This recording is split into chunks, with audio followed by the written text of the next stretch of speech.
All right, so get this. What if there were T2O Lee Harvey Oswalds? I know, it sounds crazy, right? Like something out of a bad movie. You're telling me. But hey, that's what we're diving into today. Oh, this is going to be good. We're going deep into some JFK assassination research, stuff from the Fourth Decade Journal.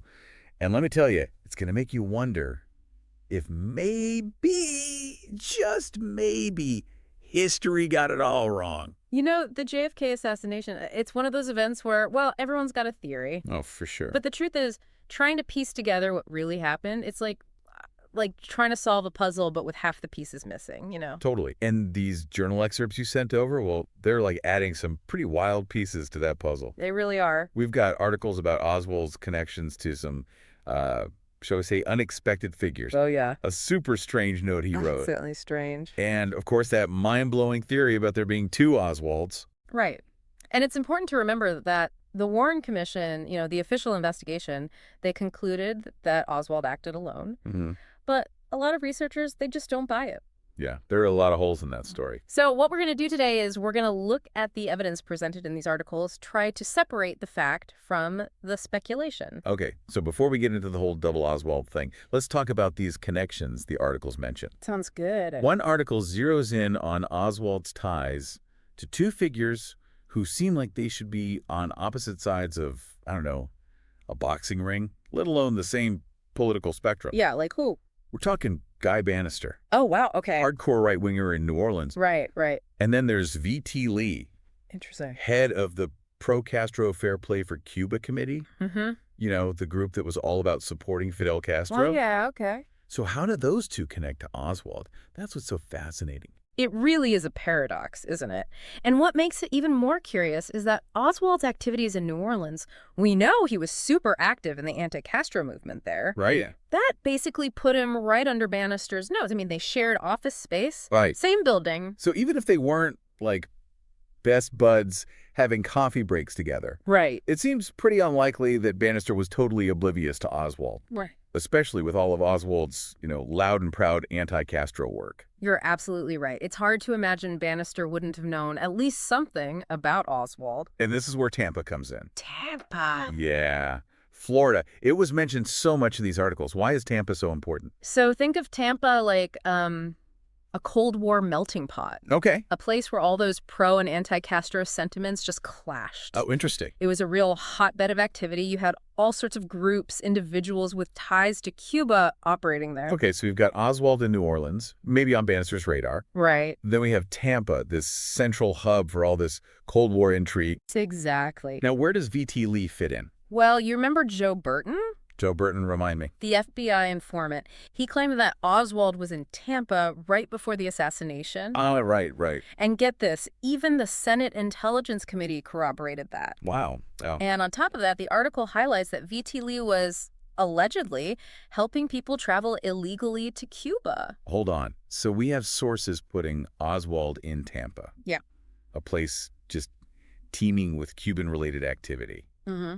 And V.T. Lee is running some kind of underground railroad to get people to Cuba. Are you saying Oswald could have been part of that? It's definitely a possibility the article raises. Like, what if Oswald was making these secret trips to Cuba, maybe with V.T. Lee's guidance even? Wow. It adds a whole new layer to the story, doesn't it? It does. This is starting to feel less like a history lesson and more like a spy novel. Oh, I know, right? We've got these potential connections to anti-communist extremists, pro-Castro groups, Yeah. and then whispers of illegal activities. Oh, there's always something more. There's always more, right? And that's just the tip of the iceberg. Let's move on to that double Oswald theory now. It all starts with a guy named Palmer McBride. Okay. McBride claims that he actually worked with Oswald at a dental lab in New Orleans. Interesting. And he gives very specific details about their time together, even placing Oswald there from December 57 to May 58. Okay. Sounds pretty straightforward so far. What's the catch? The catch is, during that exact same time frame, Oswald was officially documented as being in the Marines, stationed in the Far East. Wait, are you serious? You're saying there were two guys named Lee Harvey Oswald running around, both looking similar, maybe even sharing some political views. That's what makes this theory so wild. And to make it even more interesting, McBride's account isn't just his word against official records. Other people who worked at the dental lab, They remember Oswald being there too. So we have multiple people placing Oswald in New Orleans while he's supposedly on the other side of the world. Did the Warren Commission ever address this? They tried to. They said Oswald actually worked at the lab in '56 before his military service. Oh, okay. But that just doesn't line up with what McBride and the other witnesses remember. So the official explanation doesn't really hold water. Could there really have been two men who looked alike, shared the same name, A&D had similar political interests? It's a question that's been debated for decades. And it's not just about conflicting timelines. McBride also gives us some insights into Oswald's personality, which, well, adds a whole other layer to this double Oswald idea. Okay, I'm hooked. Tell me more about this dental Oswald. What was he like? Was there anything about him that, hinted at what was to come? So McBride describes Oswald as generally quiet and gentle, but with this almost obsessive fascination with communism and the Soviet Union. Okay, a true believer. He would go on and on about how great the Soviet system was, how much better it was than capitalism, praising all those Soviet A achievements. real communist fanboy. Pretty much. But it's strange, right? If he was so enamored with the Soviet Union, why didn't he just stay there when he defected? That's a great question. And McBride's account actually reveals some interesting contradictions. Oswald would brag about these Soviet accomplishments, but then turn around and ask McBride for, like, technical details about things like space exploration. Oh, interesting. So it's like he was trying to fill in gaps in his knowledge, maybe overcompensating for something? Yeah, like he was putting on a show almost. And then there's this one detail McBride shared, a pretty chilling detail. He said Oswald once said that Eisenhower deserved to be killed and that he'd like to do it himself. Wow, that's dark. I know. And while McBride didn't take the threat seriously at the time, knowing what we know now, it's definitely unsettling. Yeah, super unsettling. Remember, this is dental Oswald we're talking about, the one supposedly in New Orleans, not the Marine Oswald. Right, exactly. So we have this possible double living in New Orleans, expressing these violent thoughts about the president. And meanwhile, the Marine Oswald is halfway across the world. It's mind-blowing. It really is. And these potential differences become even more stark when we look at what other Marines who served with Oswald had to say about him. What do you mean? Do they describe him differently? Well, there's one former Marine, Sherman Cooley, who knew Oswald during his military service, and he described Oswald as a terrible shot. Couldn't hit the broadside of a barn, he said. Oh, wow. Okay. So we have one Oswald who supposedly wants to kill Eisenhower, Right. and another one who can't shoot straight. This is getting more and more confusing. It definitely adds to the mystery. And Cooley's account is backed up by another Marine, Zach Stout, who also spent time with Oswald in the Philippines. Both of their testimonies, they make it hard to believe that Marine Oswald had the skills to carry out the assassination. But didn't you mention another Marine, Alan Field? His account was a little different, right? You have a good memory. I did. Feld's account, it partially lines up with Cooley's. But there are some inconsistencies, especially with the timeline. He places Oswald in locations at times that just don't match up with other confirmed details. It's led some researchers, like John Armstrong, to propose a really interesting hypothesis. Ooh, I love a good hypothesis. Lay it on me. What if both Oswalds went to boot camp, Okay. but one of them dropped out early? Interesting. And that one became Dental Lab Oswald. Wait, that's actually a really fascinating idea. Yeah. So maybe Dental Oswald started his military career, couldn't handle it, went AWOL, and ended up back in New Orleans.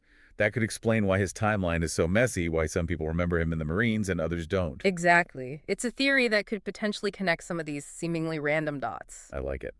Okay, so we've got these potential doubles, conflicting timelines. Right. And of course, a whole lot of questions about Oswald's, true nature and motivation. Oh, yeah. But there's more, right? Mm-hmm. You mentioned a note addressed to a Mr. Hunt. Oh, yes. That note is a really crucial piece of evidence. It's signed Lee Harvey Oswald and addressed to this mysterious Mr. Hunt. And it's asking for information about Oswald's position. Position. What position? We don't know. But handwriting experts believe the note is authentic, meaning it was most likely written by Oswald himself. But who is this Mr. Hunt? And what position is Oswald talking about? Was he involved in something bigger than we know?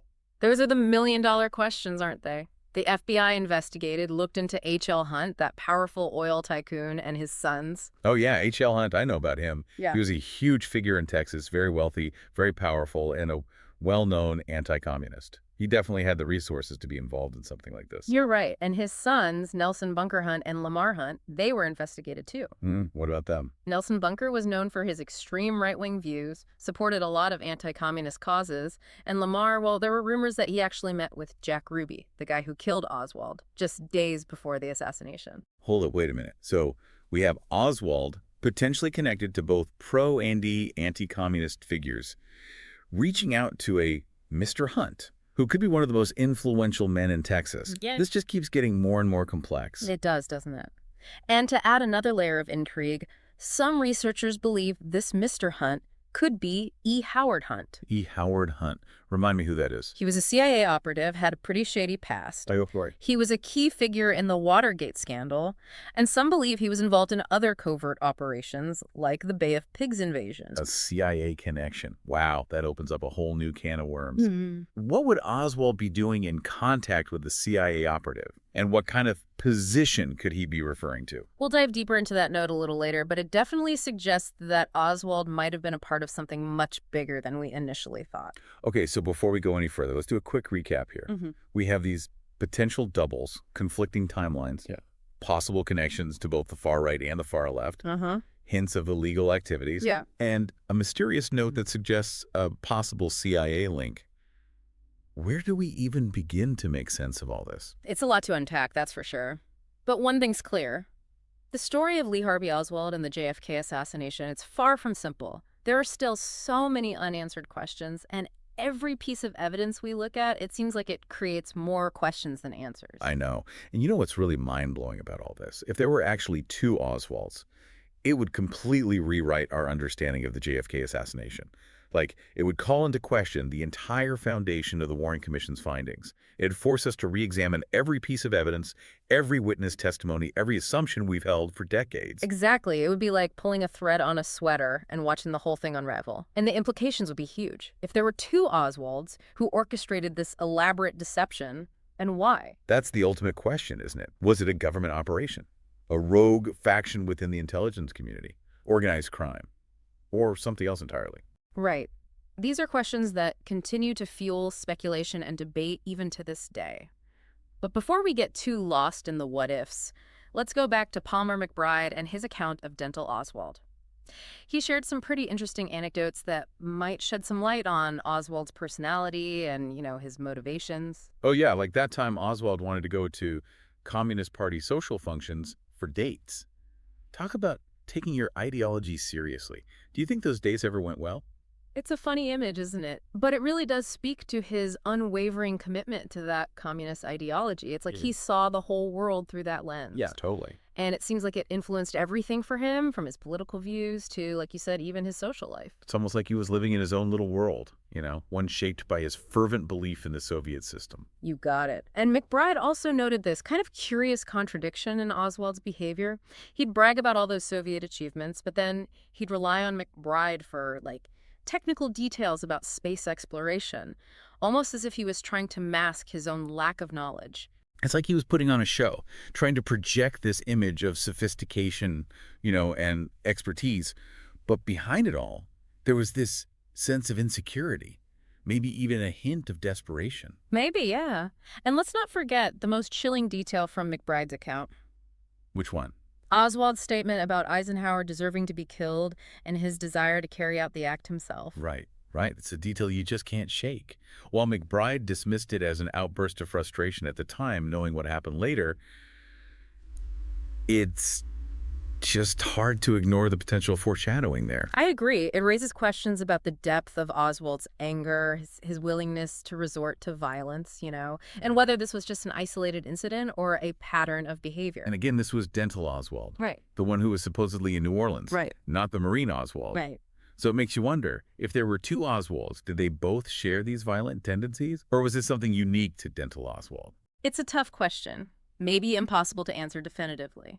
But it's one we have to consider as we delve deeper into the evidence and try to untangle this web of intrigue. So we have these two potential Oswalds, both with these complex personalities, conflicting timelines, possible connections to powerful figures. It's enough to make your head spin. I know, right? And just when you think you've grasped the full scope of the mystery, another layer emerges. Like what? Remember that handwritten note signed Lee Harvey Oswald we mentioned earlier? Oh, yeah, the Mr. Hunt note. That note could hold the key to unlocking this whole enigma. It really is like a message from the past, a whisper of conspiracy that could rewrite everything we thought we knew about the JFK assassination. It's relatively short, but the implications, they're huge. Oswald, just 2 weeks before the assassination, inquires about information concerning his position. Handwriting experts have confirmed its authenticity, meaning it was most likely written by Oswald himself. But the biggest question remains, who is this mysterious Mr. Hunt? Right, that's the million-dollar question, and the one that researchers have been tirelessly trying to answer for decades. The FBI investigated several potential candidates, including H.L. Hunt, that powerful oil tycoon, and his sons. We talked about H.L. Hunt and how he was a major player in Texas politics, a staunch anti-communist, with the means and motive to be involved in something like this. His sons, too, were persons of interest, with Nelson Bunker known for his extreme right-wing views, and Lamar rumored to have met with Jack Ruby right before the assassination. Exactly. So we have Oswald, potentially connected to both pro-and anti-communist figures, reaching out to a Mr. Hunt, who could be one of the most powerful and influential men in Texas. It's mind-boggling. And then there's that other possibility that Mr. Hunt could be E. Howard Hunt, the CIA operative. Right. That possibility just adds another dimension to the story. The note's contents are cryptic, but they suggest that Oswald was part of something, some kind of operation or plan, and he was clearly concerned enough about his role to reach out to Mr. Hunt. Imagine if there were two Oswalds. This note could have been written by either one of them. It could have. The plot thickens. Oh, it definitely does. And this note, along with all the other evidence we've discussed, it paints a very different picture of Lee Harvey Oswald than the one presented by the official narrative. You got it. Okay, I need to take a deep breath here. We've covered a lot of ground. Two Oswalds, conflicting timelines, connections to both the right and the left, possible illegal activities, a mysterious note hinting at a larger conspiracy. I feel like I need to go back and listen to all this again just to wrap my head around it. I know, it's a lot to process. But stick with us. We're about to dig even deeper into that Mr. Hunt note and what it might reveal about Oswald's role in all of this. All right, I'm ready. Let's get to the bottom of this. That note to Mr. Hunt, it really is one of the most intriguing pieces of evidence in this whole JFK assassination puzzle. I know, right? It's like this tiny window into a whole world of secrets and conspiracies. Okay. Okay, so remind me again. What exactly does the note say? It's pretty short, but it packs a punch. Oswald's basically asking for information about his position. Position. What does that even mean? We don't know for sure. He even mentions he was told to contact Mr. Hunt directly for this kind of information. Interesting. And he signed it, Lee Harvey Oswald. Yep. Handwriting analysis pretty much confirms it was written by him. And this was written just 2 weeks before the assassination. That's right. Man, that's chilling. It's like he knew something was about to go down. It does kind of feel that way. Or at least that he was caught up in something dangerous, you know? Totally. Okay, so we talked about the possible Mr. Hunts, H.L. Hunt and his sons with all their oil money and anti-communist connections. And then there's E. Howard Hunt, the CIA guy with a super shady past. Let's focus on E. Howard Hunt for a minute. What do we know about him, and why do some researchers think he might be the Mr. Hunt in the note? Well, E. Howard Hunt was a career intelligence officer, worked for the CIA for decades. Okay. He was involved in some of the most controversial covert operations of the Cold War. Like what? Well, the Bay of Pigs invasion, for one. Oh, right. The Bay of Pigs. That was not exactly America's finest moment. Yeah, a total disaster. Really made the U.S. look bad on the world stage. But what does that have to do with Oswald? Well, some researchers think Oswald might have been involved in some kind of anti-Castro operation. Really? Maybe even connected to the Bay of Pigs somehow? Remember, he was very active in that anti-Castro movement down in New Orleans. Right. And we discussed that possibility of him making secret trips to Cuba. Oh, yeah, that's right. So if that's true, it's not a huge leap to think he might have crossed paths with someone like E. Howard Hunt. I see. So if Oswald was involved with the CIA, maybe even something connected to Cuba, Right. then Mr. Hunt could be E. Howard Hunt. Right. And this note is Oswald trying to figure out what his role is or what's going on. Exactly. And it adds yet another layer of complexity to the whole double Oswald theory. Okay, how so? Well, if there were two Oswalds, which one wrote the note? Oh my gosh, you're right. That's a good question. Was it Dental Oswald, the one who seemed more interested in, ideology and maybe not as skilled with the rifle? Or was it Marine Oswald, the one with actual military training? It's impossible to say for sure, right? Right. Or, here's a crazy thought, what if both Oswalds were involved in this operation, Whoa. Oh. each playing a different role, and they were both in contact with E. Howard Hunt? That would be insane. It's definitely a possibility we can't just rule out. I know, right? And that note, with its vague language and that mysterious recipient, it's like a giant question mark hanging over the entire JFK assassination. It's like Oswald was trying to send a message, but without being too obvious about it. Yeah, like he was trying to be careful. Maybe he was afraid of being monitored or something? That's definitely possible. Remember, this was the height of the Cold War, lots of paranoia about spies and double agents, that sort of thing. True, true. It makes sense that someone in Oswald's position would be careful about what they put in writing. Okay, so let's get back to this idea of Oswald's position. What are some theories about what he might have actually been involved in? Some researchers believe he was recruited by the CIA as an informant, to infiltrate those pro-Castro groups. Makes sense. Others think he was part of a bigger operation to, destabilize Castro's regime. Wow, really? Maybe even assassinate him? That's intense. So, Oswald, a double agent playing both sides. It's a possibility, right? And it would explain those connections he had to both pro and anti-Castro figures. True. He could have been feeding information to both sides, trying to manipulate things behind the scenes. Man, this is like something out of a spy movie. All this intrigue, espionage, double agents. It's amazing how much we still don't know about what really happened. It really is a fascinating case, and the more you dig, the more questions you have. Speaking of questions, I've been thinking about something we talked about earlier. All those conflicting accounts of Oswald's marksmanship. Right. Some people said he was a terrible shot. Others claimed he was a sharpshooter. How does that fit into all of this? It's a huge piece of the puzzle, for sure, and a major point of contention among those who study the JFK assassination. Remember, the Warren Commission, they concluded that Oswald acted alone, that he fired the shots that killed Kennedy. Right. But if he was such a terrible shot, like some witnesses said, how could he have pulled off something so difficult? That's what I'm saying. We're talking about shooting a moving target from a distance with speed A&D precision.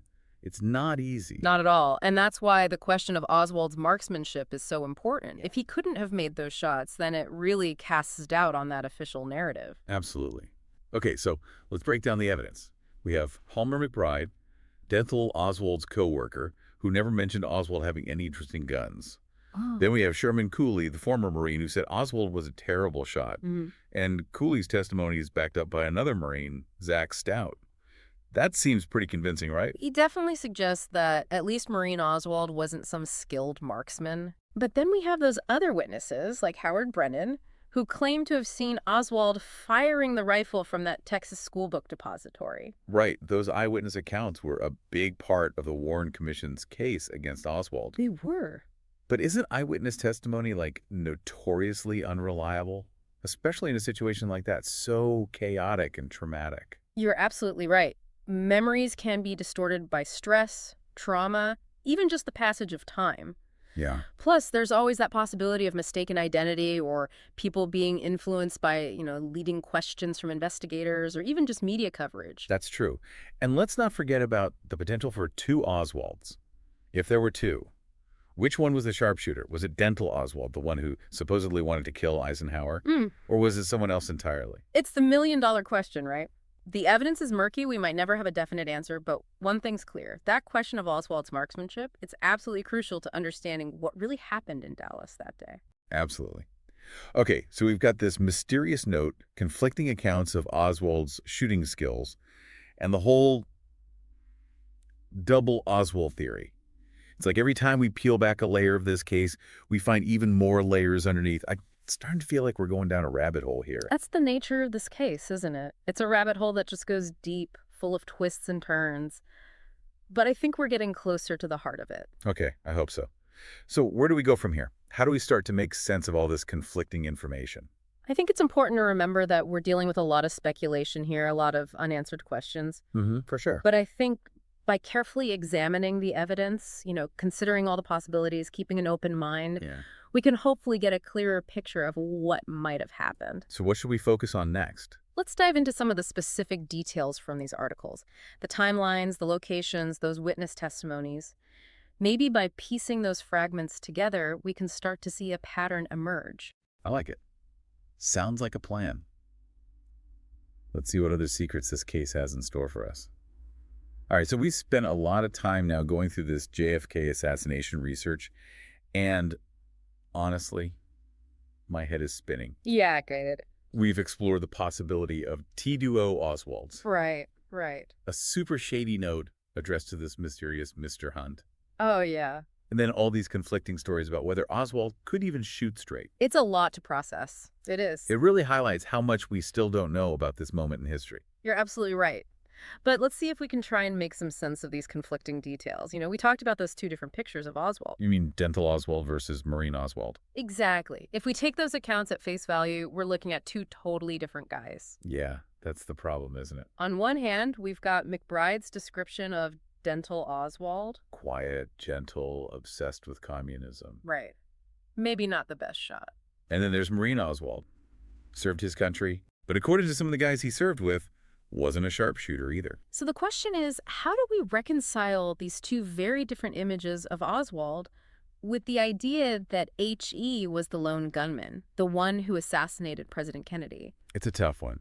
It really is. It's a question that just keeps baffling researchers, It's like we're trying to fit these square pegs into round holes. Oh, I like that. All these pieces of the puzzle that just don't seem to fit together neatly. That's a great way to put it. Maybe that's the key here.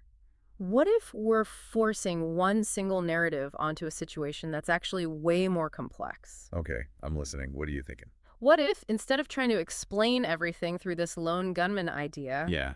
we think about the possibility that Oswald, one or two, was part of a larger network?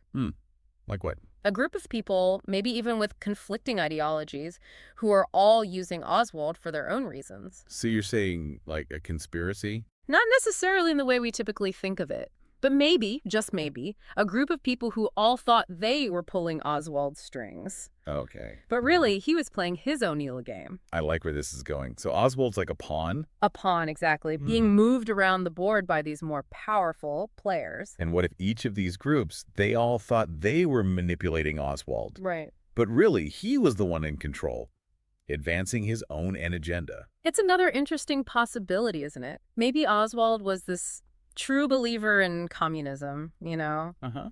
but also ambitious, opportunistic, someone willing to use anyone to get what ICE wanted. So it's not just about one lone gunman. Right. It's about this whole web of people, each with their own motivations, all coming together to create this one tragic event. It's a much more nuanced picture, but maybe a more accurate one. I agree. And it fits with all the evidence we've talked about, the timelines that don't make sense, that mysterious note, all those different stories from the witnesses. It does, doesn't it?